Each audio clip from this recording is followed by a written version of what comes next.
going live. Hey, good day, everybody. Thank you for joining me. Just in case you're joining me for the very first time, I am the real Glaze Gibbs. I was once the problem. Now what I seek to do in my old age, be part of the solution. How do I get back? How do I right my wrong? How do I, be that example? I was already that test tube, dummy. So how do I prevent the younger kids from picking that brick, throwing at that prison wall for absolutely nothing? Hey, listen. Shout out to St Laz. St Laz is doing an interview. He do plenty of interview. And like I say, I have nothing but respect for St Laz. Like I say, nothing. So once again, you will never see me going after or being disrespectful towards him because you know why? He's a real man. And you know what? My accountant dealing with him, he always been straightforward. But once again, he just did an interview. And the interview he did is with Born Magnetic. Born Magnetic happened to be K-Son. Let's say, okay, from Tompkins, his brother. So even right now, where he's doing an interview, he's speaking about an incident about, right now he came home in 86. And when he came home in 86, like he went, K-Sean took him to Tut. And when he took him to Tut, at Tut House, they had a bunch of jammy. They had a bunch of guns. And you know what? Like right now, where somebody came in the comment box. And in the comment box, the guy spoke. Say, nah, Tut didn't hit an armory. All the guns that Tut had at that present time, it was Glaze. Because you know what? When I went in and turned myself in for the murder charge, guess what? I left Tut with a bunch of guns.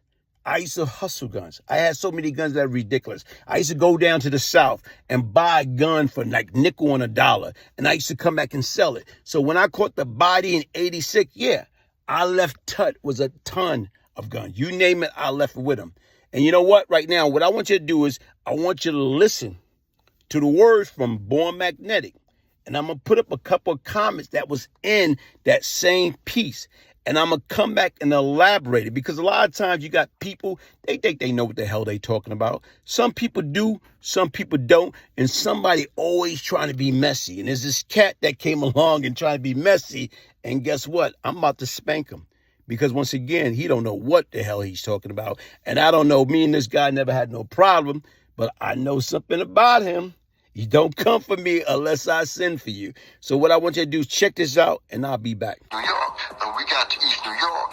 He says to me, I'm going to take you to Tut crib. He said, Tut don't know you home, man. I said, nah. So he said, I know you can't know you home. So anyway, he said, I'm going to surprise him. I'm not going to tell him that you home, with us. So Tut didn't live in Cyprus no more. He didn't live in the projects. He lived in a private house on Linden Boulevard. You know what I'm saying? And, Linden Boulevard got some nice private houses on the side. But it wasn't that far from Cyprus to pink houses and all that, Few, I don't know how many blocks down, but it was somewhere in the region. But it was a nice crib.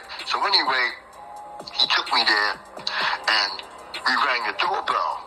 So nobody answered. So he said, probably he ain't home. He said, I don't think he resting because, So he said, well, he ain't answered. And we might as well, before we could leave, right, he said, you know what, let me try again. So he went to ring the doorbell again, and Tut came from around the side of the house.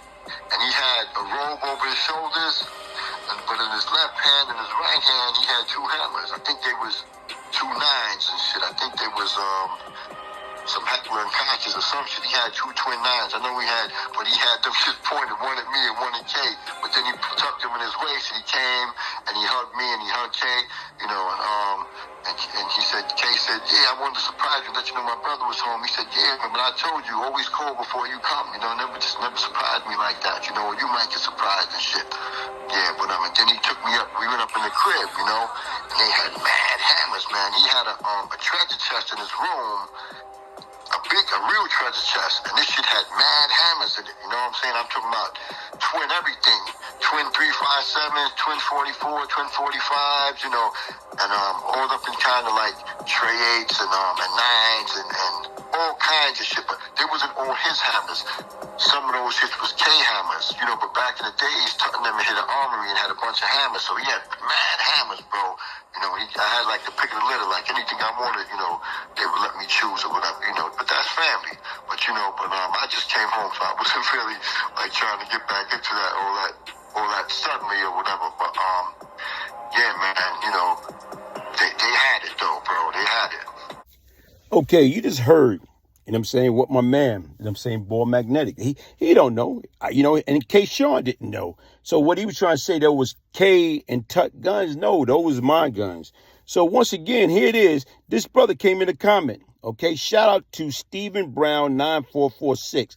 He let him know those guns that Tut had that he's talking about belonged to Glaze and other members of the A-team, which was wrong because, once again, me and the A-team didn't keep gun together, from Cypress and the surrounding area. Also, the gun was bought from places like Virginia and the like in the South. Tut was a cool brother, but he was not built like that to knock over any armory. No, sir. This brother being interviewed by you is lying. Okay, it's not the point about that. Born is lying. Born only going by what was told to him. He wasn't there. So I'm not holding Born accountable. I'm not going to call him a liar because, once again, that's probably the information that he got. And even right now, I responded back to that comment. I said, at Stephen Brown 9446, you are 100% correct. When I was fighting with the body in 1986, I left Tut with my stash. And you are 100% correct. I used to buy all my guns from down south. Okay, now, here it is. Somebody else came along. Like Stephen Brown said again, the guns Tut had belonged to Brian Glaze Gibbs. Here it is, this guy, Renee Hugginson. Bullshit. Even though Tut once beat Glaze for mad guns. Okay, so here it is right now is the guy came back. Stephen Brown told Renee Hugginson 7524, Tut never robbed no armory. He was not built like that, and neither are you, my friend. I was about that original caveman side. So I guess they kept going back and forth, but that don't have nothing to do with me. So this guy, Renee Hugginson 7254, which I found out who he is. I know that is you, Brian Glaze Gibbs, posing as someone else. I know that I would strike a nerve when I mentioned Tut beating you for some hammers. It's because of rats like you, Glaze, as to why him and other brothers are locked down. Some may not make it out. However, Tut will be home soon, and he can share these stories himself if he so choose. There's no reason for me to lie. However, rats like you, Glaze, ain't qualified to tell true story. You squeal like the rat you are when you got pinched. You obviously ain't built like that. Fall back, Rooted. We know that it's you. Also, keep real dude's name out of your mouth. You have always been a jealous hater. Go back into your rat hole. I am out. Wow. So right now, like I say, I'm trying to put it together. Who the hell is this clown? Anyway, my response to him, hey, at Renee Hugginson 7254, listen, chump. Number one, I don't have to hide behind another man's name. Number two, if Tut would have beat me for those guns, he would not be doing life right now. Because once again, he would have been gone.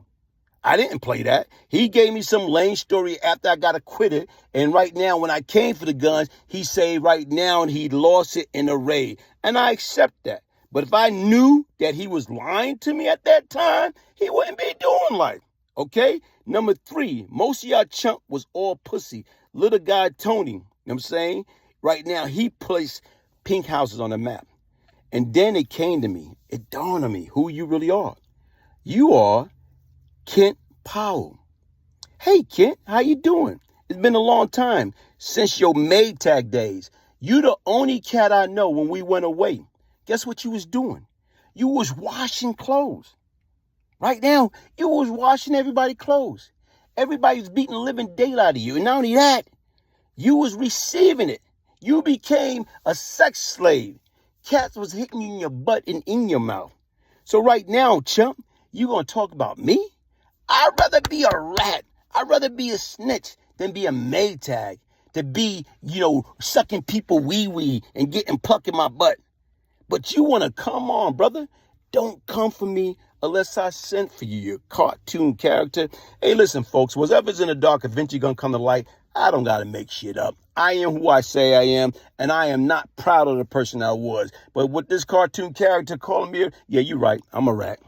But right now, man up and admit. Like I said right now, how many times right now you done got your, get hit in your butt on Rikers Island, C-74, all places. And then when you went upstate, getting, got to suck wee-wee for a living. Little chump. But you want to act like you more than what you are. Hey, man, hit the like button, subscribe, share, support, one love. The real Brian Glaze Gibbs. If I can change, anybody can change.